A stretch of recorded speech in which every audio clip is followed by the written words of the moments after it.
Alright, Nestif, we'll try this one more time. I had two thoughts when I saw your video response. The first one was, damn, why did he spend 9 minutes rambling on to make a video response to a 57-second video? Anyway, the second thought was, if I can't prove to him that corporatism is not necessarily a right-wing thing, that corporatism has been used by people of all political philosophies on either side of the spectrum for years and years and years, then maybe I could use the words of fascists themselves to prove that socialism and fascism are not really all that different. So here we go. Private property, as conceived under the liberalistic economic order, was a reversal of the true concept of property. This private property represented the right of the individual to manage and to speculate with inherited or acquired property as he pleased, without regard to the general interests. German socialism had to overcome this private, that is, unrestrained and irresponsible view of property. All property is common property. The owner is bound by the people and the right to the responsible management of his goods. His legal position is only justified when he satisfies this responsibility to the community. That is from a quote from Ernest Huber, a Nazi Party spokesman from 1939. The next one. Let's go to the next one.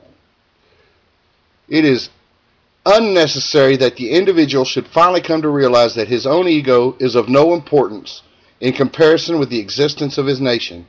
That the position of the individual ego is conditioned solely by the interests of the nation as a whole. That above all the unity of nation spirit and the will,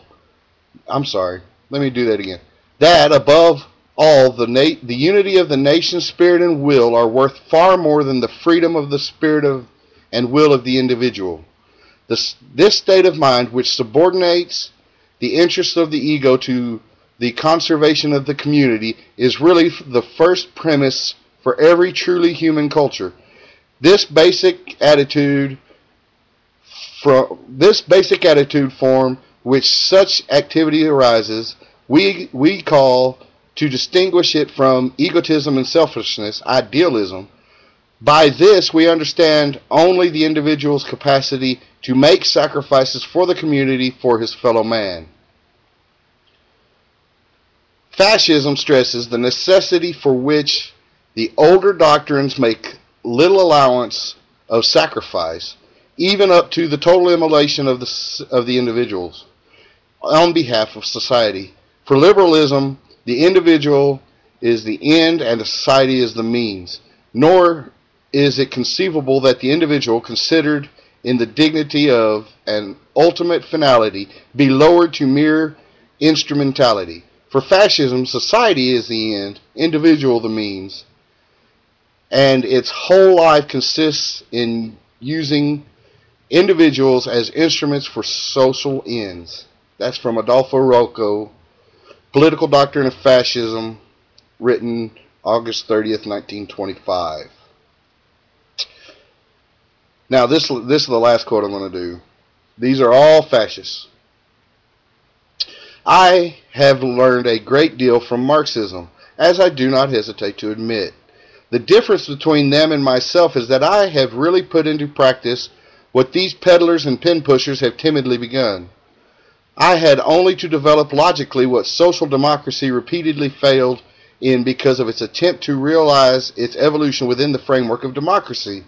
National Socialism is what Marxism might have been if it could have been broken of its absurd and artificial ties with the democratic order. That is Hitler from The Voice of Destruction, page 186. Now, these are quotes from fascists. All these fascists use the word socialism. All these fascists describe how fascism evolved from socialism. How do you argue against that? Fascism and socialism, if you lay them out on a table and look at them, they look a lot different. There's a lot of differences. But in the long run, the differences are insignificant, because in the long run, they are both branches on the same tree. That is all. What are you still doing here? Go away. Make your video response. Go on. Do it.